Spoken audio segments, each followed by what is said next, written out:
आज मैं आपको इतिहास से जुड़ी एक भारतीय वीरांगना मैना कुमारी के बारे में जानकारी दूंगा, जिसने मात्र 13 वर्ष की अल्प आयु में अंग्रेजी हुकूमत के जुल्म के आगे ना झुकते हुए मौत को गले लगाकर वीरगति को प्राप्त हुई। कानपुर में क्रांति का नेतृत्व नाना साहब कर रहे थे। जब अंग्रेज़ों से सीधी जंग के लिए नाना साहब महल छोड़कर जाने लगे तो उनकी 13 साल की दत्तक पुत्री मैना कुमारी ने पिता के साथ जाने से इनकार कर दिया। बेटी के इस निर्णय से नाना साहब बड़े असमंजस में थे।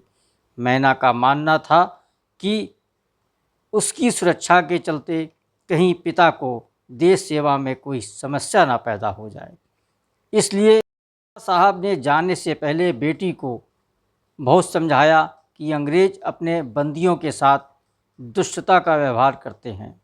लेकिन मैना पिता की तरह ही साहसी थी। उसे अच्छी तरह से अस्त्र शस्त्र चलाने भी आते थे, इसलिए उसने पिता से कहा, मैं एक क्रांतिकारी की वीर पुत्री हूँ। मुझे अपने शरीर और नारी धर्म की रक्षा करना अच्छे से आता है। आप निश्चिंत रहें, मैं अपनी रक्षा करने में पूरी तरह हर संभव कोशिश करूँगी।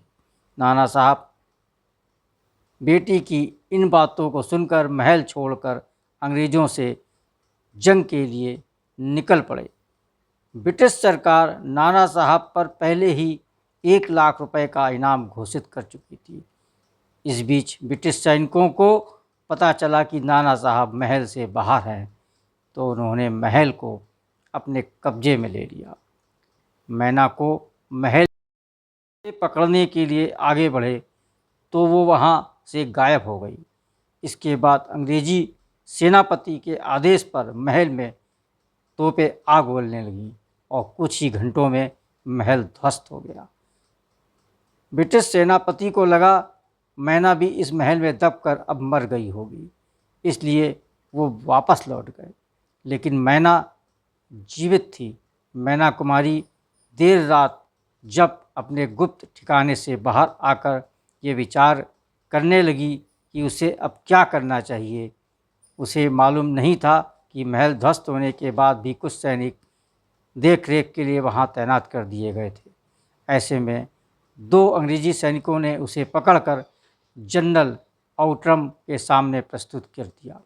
इस दौरान जनरल आउट्रम को लगा नाना साहब पर 1 लाख रुपए का इनाम घोषित है।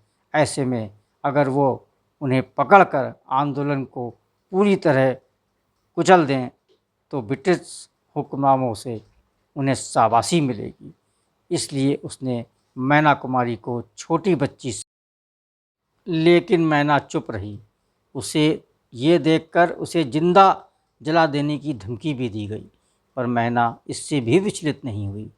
मैना कुमारी की इज्जत से आग बबूला आउट्रम ने पहले उसे एक पेड़ से बांधा, फिर उससे नाना साहब के बारे में और अन्य क्रांतिकारियों की गुप्त जानकारी जाननी चाहिए।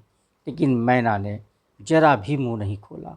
इस दौरान उसने आउट्रम को साफ साफ कह दिया कि वह एक क्रांतिकारी की बेटी है, मृत्यु से नहीं डरती। मैना की ये बात सुन आउट्रम तिलमिला गया और उसने मैना कुमारी को जिंदा जलाने का हुक्म दे दिया। 3 सितंबर 1857 को उत्तर प्रदेश के एक छोटे से कस्बे बिठूर में ब्रिटिश सेना ने 13 साल की मैना कुमारी को एक पेड़ से बांधकर जिंदा जला दिया। मैना कुमारी बिना प्रतिरोध के आग में जल गई ताकि क्रांति की मशाल कभी ना बुझे। भारत की माटी में जन्मी इस महान बाल वीरांगना को हमारा सत सत नमन है। और ऐसे ही वीडियो और जानकारी को प्राप्त करने के लिए कृपया हमारे चैनल को सब्सक्राइब करें और लाइक करें।